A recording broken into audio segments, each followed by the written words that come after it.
The Lord is my shepherd, I shall not want.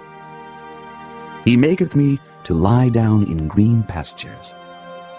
He leadeth me beside the still waters. He restoreth my soul. He leadeth me in the paths of righteousness for his name's sake.